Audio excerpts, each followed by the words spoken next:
ഇപ്പം ഞാൻ പറയാൻ പോകുന്ന ഈ ഒരു പ്രശ്നമേ കുട്ടികളുള്ള ഒട്ടുമിക്ക രക്ഷിതാക്കളും അനുഭവിക്കുന്നത് തന്നെ ആയിരിക്കും കേട്ടോ.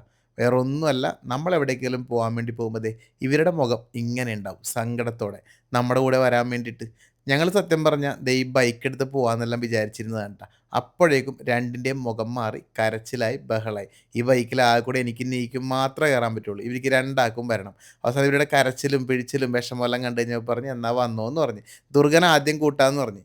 സ്കൂട്ടി എടുത്ത് പോകാമെന്ന് വിചാരിച്ച്. അപ്പം നോക്കുന്ന സമയത്ത് ഇന്ദ്രുവിനും വരണം. ശരിക്ക് പറഞ്ഞാൽ ഞങ്ങളിപ്പോൾ പോകുന്നത് ദുർഗയുടെ ഒരു ആവശ്യമാണ്. ആ ആവശ്യം എന്താണെന്ന് വഴിയേ പറയാം. പക്ഷെ ഇന്ദ്രുവിനും എന്തായാലും വരണം. അങ്ങനെ ഇന്ദ്രുവിനെയും കയറ്റി സ്കൂട്ടിയുമ്മേൽ നികിയും കൂടി ഇരുന്ന് ഞങ്ങളിതേ ഈ രാത്രി കുറച്ചങ്ങ് മുമ്പോട്ട് പോയപ്പോൾ സംഭവം ശരിയാവുന്നില്ല.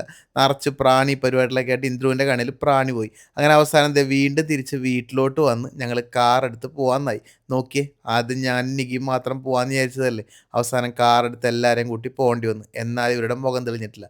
അപ്പോൾ എന്താ കാര്യം എന്നല്ലേ, ദുർഗയ്ക്ക് നാളെ ടൂർ പോകണം. സ്കൂൾ ടൂറാണ്. അപ്പോൾ ദുർഗയ്ക്ക് 1, 2 സാധനങ്ങൾ വേണം. ദുർഗയ്ക്ക് ഏറ്റവും പ്രധാനപ്പെട്ട സാധനം ദേ ഇതാണ് ട്ടോ. ഇതൊരു കണ്ണാടിയാണ്. വണ്ടിയിൽ നിന്ന് ഇടയ്ക്കിടയ്ക്ക് മുഖം നോക്കണം പോലും. അങ്ങനെ അതെല്ലാം വാങ്ങിക്കഴിഞ്ഞപ്പോഴേക്കും ഇന്ദ്രുവിനും എന്തെങ്കിലും കളിപ്പാട്ടം വാങ്ങണം. ഇന്ദ്രുവിന് എന്തായാലും വാങ്ങിയേ മതിയാവും. ഞാൻ വെറുതെ ഒരു പി ഒക്കെ എടുത്ത് കാണിച്ച്. അപ്പോൾ അത് വേണ്ട അച്ഛേ കുട്ടികളെന്നെല്ലാം പറഞ്ഞ് കളിയാക്കുന്നുണ്ട്.